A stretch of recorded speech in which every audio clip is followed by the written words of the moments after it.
ክቡራትና ክቡራን ባለም ዙሪያ የምትገኙ ጣና ዴሊ ቤተሰቦች እንደምን ዋላችሁ? በያላችሁበት የምድር ዳርቻ ሁሉ አክብሮታዊ ሰላምታችን ይድረሳችሁ እያልን የዛሬ ሰኔ 16 ቀን 2018 ዓ.ም የጣና ዴሊ የዜና ሰዓታችን ዋና ዋና ዜናዎች ርዕሶቹን በማስቀደም እናስደምጣችኋለን። ኦህዴድ ብልጽግና የተፈናቃዮችን መሬት ሊወርስ ነው የሚል መመሪያ ማውረዱን ተከትሎ ውዝግብ ያስነሳ ክስ በኦህዴድ ላይ ቀርቦበታል። ይህ ክስ ምን ያህል መሰረት አለው? ተፈናቃዮች የሚያነሱ ቅሬታ ምንድን ነው? የተለያዩ ወገኖች የሚያቀርቧቸውን አስተያየቶችን ይዘን ቀርበናል። ታድምጡታላችሁ። በሌላ ዜና ህወሓት በአፋር ድንበር አካባቢ አዲስ ውጊያ መክፈቱ ተሰምቷል። ውጊያው የተካሄደባቸው ስፍራዎች የት ናቸው? በአካባቢው ያለው የጸጥታ ሁኔታስ ምን ይመስላል? ዝርዝሩን እናቀርባለን። ከቀጠናው ወደ ዓለም አቀፍ ጉዳዮች ስንሻገር እስራኤል ጦሯን ወደ ሶማሊላንድ አሰማርታለች የሚል ዘገባ በሰፊው እየተነገረ ነው። ጉዳዩ ምን ያህል እውነት አለው? በቀጠናው የጸጥታና የጂኦፖለቲካ ሚዛን ላይ የሚኖረውን አንድምታ እንመለከታለን። በመጨረሻም በእስራኤል ውስጥ እየተስፋፋ ያለው ህዝባዊ አመጽና የመንግስት ፖሊሲዎችን በመቃወም የሚካሄዱ ተቃውሞዎች ምን ደረጃ ላይ ደርሰዋል? የአገሪቱ የውስጥ ፖለቲካ ላይስ ምን ተጽዕኖ እያሳደሩ ነው የሚለውንም ይዘናል። ሰዓቱን ጠብቆ ይቀርብላችኋል። የተወደዳችሁና የተከበራችሁ የጣና ዴሊ ቤተሰቦች እነዚህንና ሌሎች መረጃዎች ይዘናል። እስከ ፍጻሜው አብራችሁ እንድትቆዩ እየጋበዝን ወደ ዝርዝር ዜናዎቹ እናልፋለን።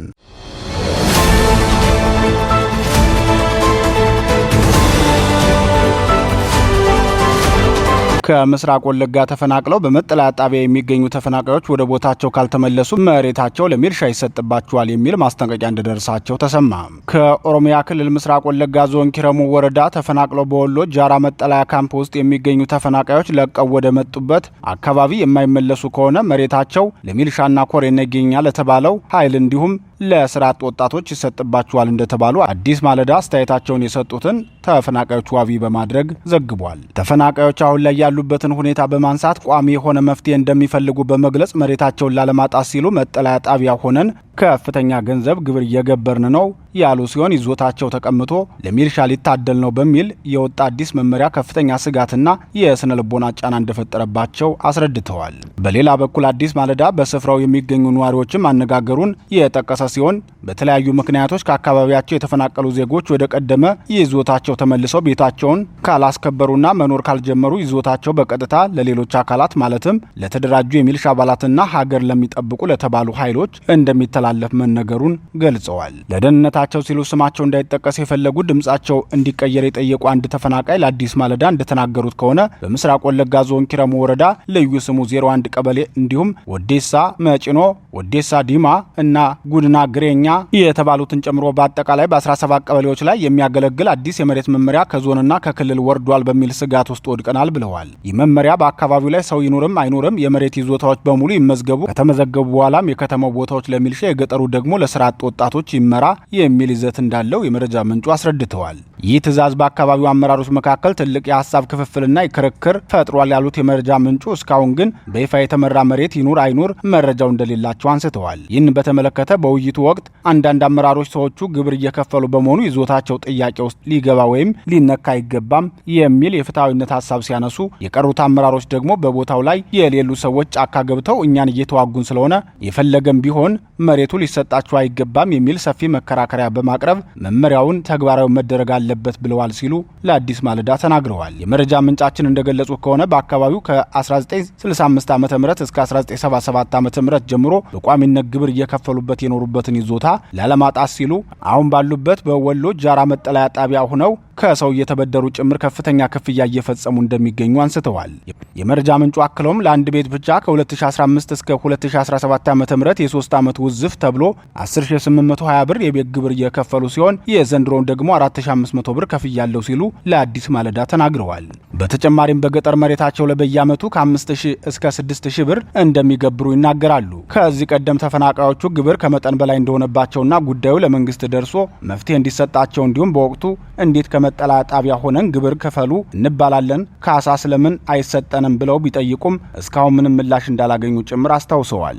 አሁን ባሉበት የመጠለያ ካምፕ ከባድ ህይወት እየመሩ መሆናቸውን በመግለጽ በየዓመቱ የከፈሉትን መሬትና ንብረት ለሌላ አካል ይተላለፋል መባሉ እንዲሁም ንብረታችሁን ታጣላችሁ የሚባለው ዛቻ በተፈናቃዮቹ ላይ ከፍተኛ ጭንቀትና የስነ ልቦና ጫና ፈጥሯል ሲሉ አክለዋል። ተፈናቃዮቹ መንግስት ጣልቃ ገብቶ ህጋዊና አፋጣኝ መፍትሄ ሊሰጠን ይገባል ሲሉ ለአዲስ ማለዳ ተናግረዋል። በሌላ በኩል አዲስ ማለዳ ከቦታው ያነጋገረችው የመረጃ ምንጭ ከጉዳዩ ጋር በተያያዘ የአካባቢው ባለስልጣናትና አመራሮች በሁለት የተከፈለ አቋም ማስተናገዳቸውን በተመለከተ ሲያስረዱ የተፈናቀሉ ዜጎች ባሉበት ሆነው የመንግስትን የቤትና የቦታ ግብር በወቅቱ እየከፈሉ በመሆኑ ይዞታቸው ሊነካ አይገባም የሚሉ አመራሮች እንዳሉ በመግለጽ በአንጻሩ ግን ዜጎቹ በአካል መጥተው ካልገቡ በስተቀር እዛው ባሉበት ሆነው ግብር መክፈላቸው ትርጉም የለውም፣ ይዞታቸው መተላለፍ አለበት የሚል አቋም የያዙ ሌሎች አመራሮች መኖራቸውን ተናግረዋል። እኚህ ለደህንነታቸው ሲሉ ስማቸው እንዳይጠቀስ የፈለጉ የአካባቢው ነዋሪና ከዚህ ቀደም በቦታው በተከሰተ የጸጥታ ችግር ምክንያት ቦታውን ለቀው የነበረ ቢሆንም አሁን ወደ መኖሪያ አካባቢያቸው የተመለሱ ግለሰብ በሰጡት መረጃ መሰረት ምንም እንኳን ይዞታዎቹ በአሁኑ ወቅት በመንግስት የህግ አካላት ቁጥጥር ስር ቢሆኑም ቀደም ሲል በተከሰቱ የእሳት አደጋዎች ሳቢያ ቤቶች በመቃጠላቸው አካባቢው ወደ ጫካነት መለወጡን አስረድተዋል። በአሁኑ ወቅትም የተደራጁ የሚሊሻ አባላት አካባቢውን ለመጠበቅ በእነዚህ የጫካ ቦታዎች ላይ እንደሚገኙ እኚሁ ነዋሪ ገልጠዋል።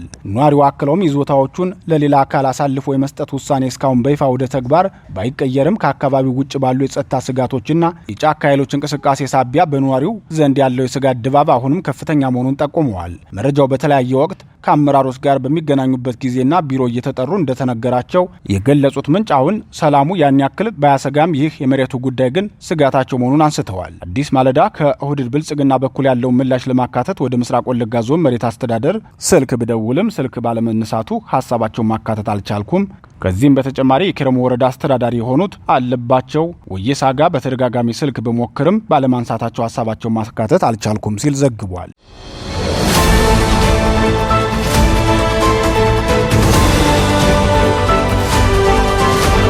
በትግራይና አፋር ድንበር አዲስ ውጊያ ተቀስቅሷል። ውጊያው አድማሱን እያሰፋ ነው። በዋግ ኽምራ ያገረሸው ቀውስም በርካቶችን እያነጋገረ ይገኛል። በህወሓት ወረራ ምክንያት በአብዛኛው የወሎና የዋግ ወረዳዎች የብልጽግናው መንግስት መዋቅር ፈርሷል። አሁን ብልጽግና ከዳር ሆኖ የሚሞቀው እሳት በትግራይና አፋር በኩል ለኩሷል። የጌታቸው ረዳና ጀነራል ጻድቃን ጦር ከደብረ ጽዮን ጦር ጋር ውጊያ መግጠሙ ተሰምቷል። በዚህ ውጊያ ሻዕቢያና ብልጽግና የውክልና ውጊያ ይጀምራሉ ተብሎ ይጠበቃል። ይህንን የፖለቲካ ትንታኞች ትንበያ ይበልጥ አሳሳቢ የሚያደርገውና በቅርብ የሚከታተሉ የመረጃ ምንጮች እንደሚያስረዱት ከሆነ የተኩስ ልውውጡ አድማሱን እያሰፋ መምጣቱን ነው። በተለይም በአፋር ክልል አቅራቢያ ጨርጨር ቢሶቦር በተባለ አካባቢ የህወሓት ታጣቂዎች የትግራይ ሰላም ኃይል ብለው ራሳቸውን ካደራጁት የሐራ መሬት ኃይሎች ጋር ጠንካራ የተኩስ ልውውጥ ማድረጋቸው ከስፍራው የሚወጡ መረጃዎች ያረጋግጣሉ። በትናንትናው ዕለት ቀኑ ሙሉ በዚህ አካባቢ ውጊያ ተደርጓል። እነዚህ የሐራ መሬት ኃይሎች ትግራይን ከህወሓት ነጻ ለማውጣት ዓላማ ሰንቀው እንደሚታገሉ በተደጋጋሚ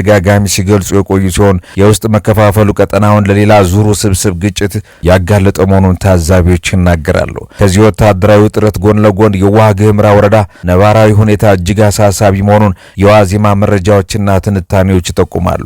በአበርገሌና ሌሎች አካባቢዎች የተፈጠረው ክፍተት ወረዳዎቹ በትግራይና በአገው ዲሞክራሲያዊ ንቅናቄ ታጣቂዎች ቁጥጥር ስር እንዲውልም አድርጎታል። የጸጥታ ተንታኞች እንደሚያነሱት ከሆነ ባለፈው ጥር ወር በአማራ ክልል መንግስትና በአገው ሸንጎ ኃይሎች መካከል የተደረሰውና አዴን ትጥቅ ፈቶ ወደ ሰላማዊ ትግል እንዲቀሳቀስ እንዲሁም የመንግስት መዋቅር ስራ እንዲጀምር ያለመው ስምምነት አሁን ላይ ሙሉ በሙሉ ፈርሷል። የትግራይ ኃይሎች ከነዚህ የአዴን ታጣቂዎች ጋር በአጋርነት እየተንቀሳቀሱ መሆናቸው ሲገለጽ ለዚህም ዋነኛ ምክንያት ብለው ምንጮች የሚያስቀምጡት የትግራይ ሰላም ኃይል ተብሎ የሚጠራው የሐራ መሬት ታጣቂዎች ከመከላከያ ሰራዊት ጋር በመሆን በአካባቢው ሲንቀሳቀሱ መቆየታቸውን የፈጠረው የኃይል አሰላለፍ ለውጥ ነው ተብሏል። ይህ ውስብስብ የፖለቲካና የኃይል ሚዛን ሽኩቻ በአካባቢው ማህበረሰብ ላይ የፈጠረው ሰብአዊ ቀውስ የከፋ መሆኑን የሚወጡ ሪፖርቶች በስፋት ያትታሉ። በሰቆጣ ከተማ በተለያዩ ጎዳናዎች፣ ክፍት ቦታዎችና የመንግስት ህንጻዎች ውስጥ የተጠለሉ ተፈናቃዮች ቁጥር ከቀን ወደ ቀን እየጨመረ ሲሆን የኑሮ ውድነቱ፣ የትራንስፖርት እጥረቱ ህዝቡን ክፉኛ እየፈተነ ይገኛል ተብሏል። ከጻብታ ወደ ሰቆጣ ለመጓዝ ቀደም ሲል 1000 ብር የነበረው ትራንስፖርት ዋጋ አሁን ላይ መወደዱ ብቻም ሳይሆን ማግኘት ቅንጦት የሆነበት ደረጃ ላይ መድረሱን ምንጮች ይናገራሉ። እንዲሁም መሰረታዊ ሸቀጣሸቀጦችን በድብቅ ለማስገባት የሚደረገው ጥረት በመንገድ ላይ በሚደርስ ዘረፋና እንግልት እየተስተጓጎለ መሆኑን የዓይን እማኞች ለጣና ድል ተናግረዋል። በአጠቃላይ በአማራና ትግራይ አዋሳኝ አካባቢዎች የተለያዩ ፍላጎት ያላቸው ታጣቂዎች በስፋት መንቀሳቀሳቸው በማንኛውም ጊዜ አዲስና ሰፊ ግጭት ሊቀሰቀስ ይችላል የሚል ከፍተኛ ስጋት መፍጠሩ ተንታኞች በጥብቅ ያስጠነቀቁ ይገኛሉ።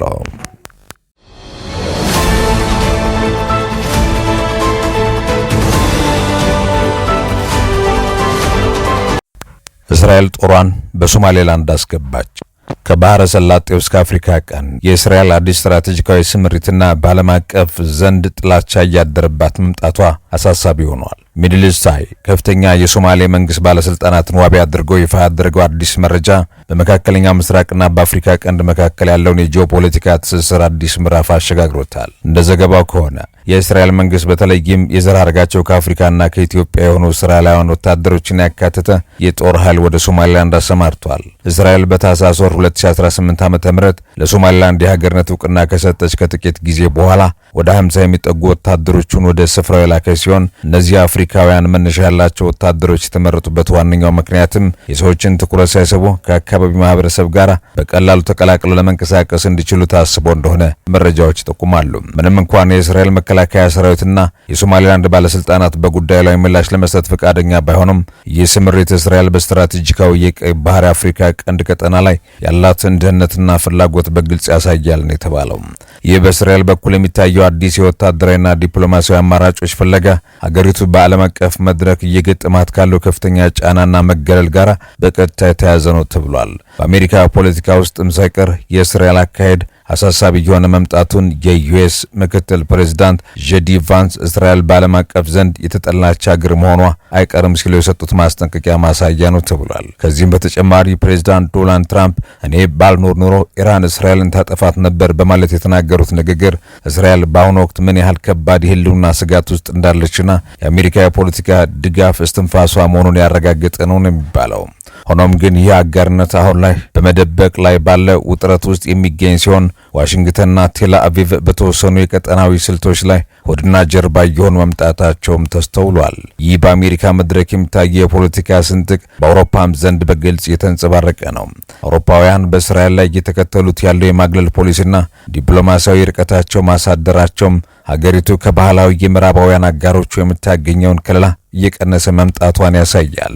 ይህን ተከትሎ ነው እንግዲህ እስራኤል ዓለም አቀፋዊ መገለሏን ለመቋቋምና በኢራን እንዲሁም በሌሎች ቀጠናዊ ኃይሎች የሚሰነዘርባትን ስጋት ለመመከት የአፍሪካ ቀንድ የመሰሉ አዳዲስ የስትራቴጂካዊና ደህንነት ቀጠናዎችን ለመቆጣጠር የምትገደደው ተብሏል።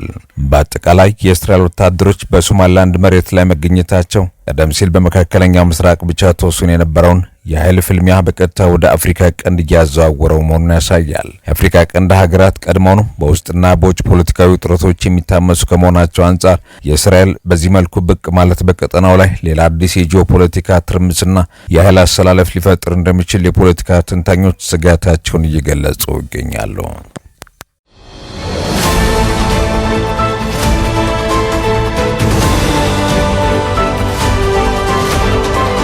የኢራን የኒውክሌር ውዝግብ 90% እስራኤላውያን በኢራን ተሸንፈናል አሉ፣ ህልውናችንም አደጋ ላይ ነው ሲሉ ተደምጠዋል። በኢራንና በአሜሪካ መካከል ያለውን ስምምነትም ተቃውመዋል። በአሜሪካና በኢራን መካከል በስዊዘርላንድ የተደረገው የሁለተኛ ዙር ቀጥተኛ ያልሆነ ውይይት መጠናቀቁና የ60 ቀናት የሰላም ፍኖተ ካርታ ስምምነት ላይ መደረሱ አልጀዚራና ሲኤንኤን በሰፊ ትንታኔ ይዘው ብቅ ብለዋል። ይህን ስምምነት ተከትሎ አሜሪካ በኢራን የነዳጅ ኤክስፖርት ላይ የጣለችውን ማዕቀብ በከፊል ያነሳች ቢሆንም በኒውክሌር ጉዳይ ያለው መሰረታዊ ልዩነት ግን አሁንም እንደቀጠለ ነው። ሲኤንኤን እንደተመለከተው የተባበሩት መንግስታት ድርጅት የኒውክሌር ታዛቢዎች ወደ ሀገሪቱ ተመልሰው እንዲገቡ ስለመፍቀዱ የኢራን መንግስት ሚዲያና የዩኤስ ምክትል ፕሬዝዳንት ጄዲ ቫንስ የሰጡት መግለጫ እርስ በርሱ የሚጋጭና አሻሚ ሆኗል የተባለው። ይህ በእንዲህ እንዳለ የኢራን ሚዲያዎች ፋርስ፣ ታስኒም፣ አይአርአይቢ የሀገሪቱ ፕሬዝዳንት መሱድ ፐሽኪያን ጠቅሰው እንደዘገቡት ኢራን ኡራኒየም በሀገር ውስጥ የማበልጸግ ሉዓላዊነት መብቷ አሳልፋ እንደማትሰጥም በጽኑ አሳውቃለች ነው የሚሉት። ይህ የሚያሳየው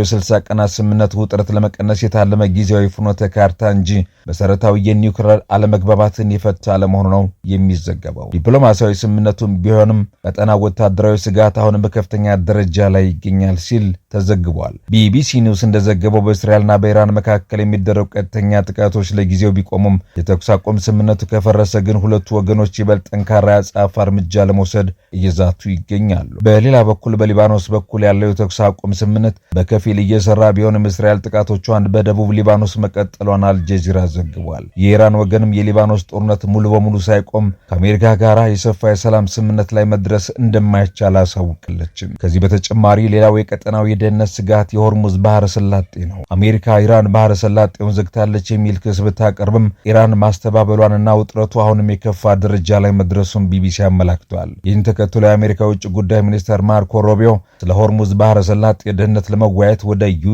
ኩዌትና ባህረ ሰላጤ እንደሚያመሩ አልጀዚራ ዘግቧል። ይህም አሜሪካ በባህረ ሰላጤው አጋሮቿ ጋር ያላትን ወታደራዊና ዲፕሎማሲያዊ ግንኙነት ለማጠናከር የታለመ ነው ተብሏል። ይህ ዓለም አቀፋዊ ስምምነት በሁለቱ ወገኖች የውስጥ ፖለቲካ ላይ ከፍተኛ ጫና እያሳደረ ይገኛል። በተለይም በእስራኤል በኩል ከፍተኛ የህዝብ ቅሬታ ተቀስቅሷል። ጀሩሳሌም ፖስት በዕብራይስጥ ዩኒቨርሲቲ የተደረገውን አዲስ ጥናት ዋቢ አድርጎ እንደዘገበው ከሆነ ከ90% በላይ የሚሆኑ እስራኤላውያን የአሜሪካና የኢራን ስምምነት በጥብቅ እየተቃወሙ ይገኛሉ። ስምምነቱ ለኢራን የተሰጠ እድል ለእስራኤል ደህንነት ደግሞ ሽንፈት እንደሆነ የሚያምኑት እስራኤላውያን የሊባኖስ የተኩስ አቁም ስምምነት መደረግ የእስራኤል መከላከያ ሰራዊት የረጅም ጊዜ ጦርነት ስልቱን እንደገና እንዲገመግም እያስገደደ መሆኑንም ጠቅሰዋል። በተቃራኒው በኢራን በኩል የፓርላማው አፈ ጉባኤ መሐመድ አሊባባህ አሜሪካ ወይም እስራኤል ስምምነቱን ካፈረሱ የበለጠ ከባድ አደጋ ይፈጠራል ብለዋል። ሆኖም ግን የኢራን የውጭ ገጽታ እንዲሁም የጠነከረ ቢመስልም በውስጥ በኩል ግን ከፍተኛ መከፋፈል እንዳለ ዘ ኢኮኖሚስት ባደረገው ጥልቅ ትንተና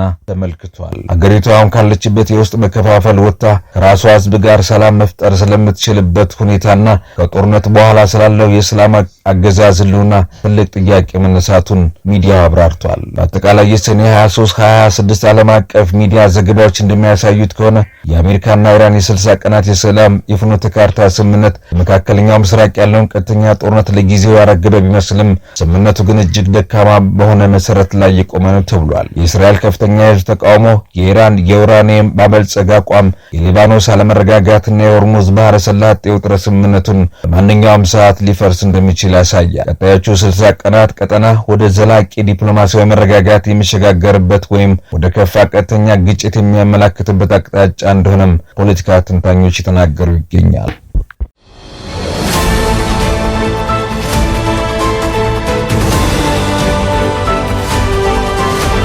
ክቡራትና ክቡራን የጣና ዴይሊ ቤተሰቦች የሰዓቱ ዜናችን የተከታተላችሁትን ይመስል ነበር። ምርጫችሁ ስለምታደርጉን ከልብ እናመሰግናለን። ተሰናበትናችሁ። ጤና ይስጥልን።